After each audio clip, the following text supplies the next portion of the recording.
Samudra Atlantik, bentangan biru tanpa batas yang menyimpan lebih banyak rahasia daripada bintang di langit. Ribuan kapal telah melintasinya. Beberapa pulang dengan cerita heroik, banyak yang ditelan ombak, menjadi bisikan bisu di antara karang, selamanya terkunci dalam dinginnya palung. Namun, tak ada yang sesunyi, semisterius atau sehampa hilangnya USS Cyclops pada tahun 1918. Sebuah raksasa baja seberat 19.000 ton, kebanggaan Angkatan Laut Amerika Serikat, berlayar dari Rio de Janeiro dengan muatan mangan yang krusial dan 306 jiwa di dalamnya menuju Baltimore. Ia melintasi zona perang yang berbahaya, menghadapi badai yang mengerikan, lalu lenyap. Tidak ada panggilan darurat, tidak ada puing yang terapung, tidak ada jasad yang terdampar. Hanya kehampaan yang membeku, sebuah ketiadaan total yang menjerit di tengah lautan luas. Ini adalah kehilangan terbesar dalam sejarah Angkatan Laut AS di luar pertempuran. Sebuah hantu di antara gelombang yang tak pernah ditemukan. Lebih dari 1 abad kemudian, pemerintah Amerika masih menyimpan segel rapat atas tragedi ini, hanya menawarkan hipotesis samar yang terasa terlalu nyaman. Bisakah samudra benar-benar menelan kapal sebesar itu tanpa meninggalkan jejak? Atau adakah kebenaran lain yang jauh lebih gelap, bersembunyi di bawah permukaan? Sebuah kebohongan yang membeku dalam waktu, menunggu untuk diungkap. Pada tahun 1918, di tengah riuhnya Perang Dunia Pertama, USS Cyclops adalah simbol kekuatan industri dan militer Amerika. Bukan sekedar kapal, dia adalah raksasa baja 19.000 ton, pembawa batu bara terbesar yang pernah dimiliki Angkatan Laut AS pada masanya. Dengan panjang hampir 165 meter, Leviathan ini didesain untuk satu tujuan krusial, menggerakkan armada perang Amerika melintasi samudra, mengisi tangki-tangki kapal tempur dan kapal perusak, menjaga agar denyut logistik tidak terhenti. Dia adalah jantung yang memompa vitalitas ke seluruh penjuru garis depan, mengangkut bahan bakar, pasokan, dan kadang-kadang semangat para prajurit. 7 palka kargonya yang luas bisa menampung ribuan ton batu bara atau biji mangan, urat nadi industri yang tak ternilai harganya. Namun, Cyclops lebih dari sekedar mesin pengangkut. Di lambungnya yang kokoh, 306 jiwa berlayar, para pelaut, perwira, teknisi, dan warga sipil, masing-masing dengan kisah, mimpi, dan keluarga yang menanti di daratan. Setiap derit baja, setiap deru mesin uap adalah melodi kehidupan mereka di tengah lautan yang tak terduga. Kehilangan kapal sebesar itu sudah menjadi tragedi, namun kehilangan 306 orang yang menaunginya tanpa jejak, tanpa peringatan adalah lubang hitam yang menganga dalam sejarah, sebuah keheningan yang tak pernah bisa diisi. Pada Januari 1918, raksasa baja itu berlayar dari Rio de Janeiro, Brasil, memuat lebih dari 10.000 ton biji mangan yang sangat berat, urat nadi vital bagi industri perang Amerika. Tujuan akhirnya adalah Baltimore, Maryland. Pelayaran itu, yang seharusnya rutin bagi kapal tangguh seperti Cyclops, segera mengambil rona misteri. Pada 3 Maret, ia tiba di Barbados, sebuah perhentian yang tidak terencana dalam jadwalnya yang sudah padat. Kapten George Worley, sosok yang dikenal temperamental dan otoriter, dilaporkan membeli pasokan batu bara tambahan, seolah-olah mengantisipasi perjalanan panjang yang tak terduga. Setelah itu, pada 4 Maret 1918, USS Cyclops bertolak dari Barbados, mengarungi Atlantik menuju takdirnya. Laporan cuaca saat itu tidak menunjukkan adanya badai besar yang mengancam di jalur pelayarannya. Beberapa hari kemudian, sebuah pesan singkat yang samar tertangkap oleh stasiun radio di Virginia. Cuaca cerah, kondisi baik. Itulah suara terakhir yang pernah didengar dari Cyclops. Setelah Barbados, kapal 19.000 ton dan 306 jiwanya lenyap begitu saja, seolah-olah ditelan oleh kegelapan samudra yang tak berujung. Pertanyaan membeku di udara, lebih dingin dari es Atlantik. Mengapa ia berhenti di Barbados? Mengapa tidak ada sinyal darurat? Dan apa yang terjadi setelah pesan terakhir yang ambigu itu?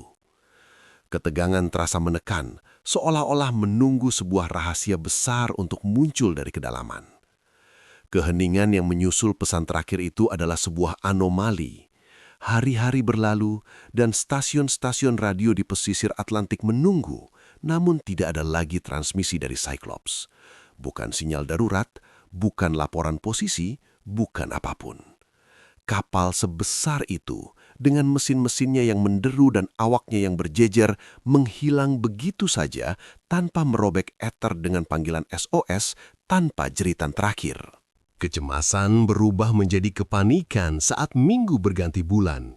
Angkatan Laut AS melancarkan operasi pencarian terbesar dalam sejarahnya hingga saat itu. Puluhan kapal, dari kapal perang hingga kapal penjelajah, menyisir setiap mil persegi samudra yang mungkin dilalui Cyclops. Namun, laut itu kosong. Tidak ada puing-puing, tidak ada skoci yang terbalik, bahkan selembar pun seragam pelaut. Tidak ada satupun bukti yang mengarah pada bencana, apalagi sebuah kapal berukuran raksasa. 306 jiwa lenyap seolah tidak pernah ada. Samudra Atlantik telah menelan mereka utuh, meninggalkan lubang hitam menganga dalam catatan sejarah maritim. Sebuah misteri yang membingungkan, menciptakan frustrasi mendalam, sebuah kekosongan yang selamanya mengganggu. Pemerintah Amerika Serikat menghadapi tekanan publik yang membara dan ketidakpastian yang merajalela, segera menawarkan penjelasan resmi atas hilangnya Cyclops. Dua teori utama muncul dari koridor kekuasaan, disajikan sebagai upaya menenangkan kecemasan yang membayangi. Yang pertama adalah badai Atlantik yang dahsyat dan tak terduga, badai yang begitu kuat hingga mampu menelan kapal sebesar Cyclops tanpa meninggalkan jejak sedikitpun. Namun, bagi mereka yang akrab dengan amukan lautan, penjelasan ini terasa hampa. Kapal sebesar itu seharusnya meninggalkan puing-puing atau setidaknya sebuah sinyal darurat. Teori kedua menunjuk pada sabotase Jerman. Mengingat Perang Dunia Pertama masih berkecamuk dan komandan kapal, Kapten Worley, memiliki reputasi yang meragukan, Angkatan Laut mengisyaratkan kemungkinan bahwa ia mungkin telah bersekongkol dengan musuh atau kapalnya disabotase dari dalam. Namun, tidak ada bukti konkret yang pernah ditemukan. Tidak ada puing-puing ledakan, tidak ada klaim kemenangan dari Berlin, tidak ada jejak U-boat di area tersebut. Baik penyelidik maupun publik tidak sepenuhnya puas. Narasi resmi yang seharusnya meredakan kegelisahan justru menabur benih keraguan yang lebih dalam. Dengan setiap jawaban hanya melahirkan pertanyaan yang lebih tajam, menguatkan kecurigaan bahwa ada kebenaran yang jauh lebih gelap yang berusaha disembunyikan di balik kabut perang dan ombak. Tidak puas dengan narasi yang disajikan, para penyelidik independen dan masyarakat mulai menggali lebih dalam, mencari kebenaran di balik tabir asap dan cermin. Bisik-bisik yang beredar tak lagi hanya tentang badai atau musuh asing, melainkan sesuatu yang jauh lebih menakutkan. Sesuatu yang lahir dari dalam kapal itu sendiri. Apakah Cyclops menjadi korban dari kekuatan supranatural segitiga Bermuda yang kala itu mulai mencuat namanya sebagai kuburan misterius? Atau mungkinkah ada cacat struktural fatal yang sengaja disembunyikan oleh pihak pembangun atau bahkan Angkatan Laut? Sebuah kecerobohan mematikan yang tidak boleh terungkap demi menjaga reputasi dan kontrak. Namun, teori paling gelap yang membuat darah mengalir dingin menunjuk pada pemberontakan di tengah lautan. Kapten Worley dengan reputasinya yang bengis dan metode yang kerap dikeluhkan bisa saja menjadi pemicu kehancuran kapalnya sendiri. Bayangkan ketegangan yang memuncak di bawah dek, bisikan konspirasi di antara kru yang kelelahan, lalu puncaknya sebuah perebutan kendali yang berdarah di tengah gelombang. Jika demikian, jika kapal itu tidak tenggelam karena alam atau musuh, melainkan karena konflik internal yang brutal, betapa mengerikan kebenaran itu. Kebenaran yang harus dikubur dalam-dalam, jauh di dasar Atlantik, untuk melindungi nama baik Angkatan Laut Amerika Serikat, sebuah kebohongan terbesar yang pernah dikisahkan. 100 tahun telah berlalu sejak Cyclops lenyap, Namun Samudra Atlantik masih menyimpan rapat rahasia itu, sebuah makam raksasa bagi 306 jiwa yang tak pernah kembali. Bagi keluarga yang ditinggalkan, keheningan pemerintah adalah siksaan yang tak berkesudahan.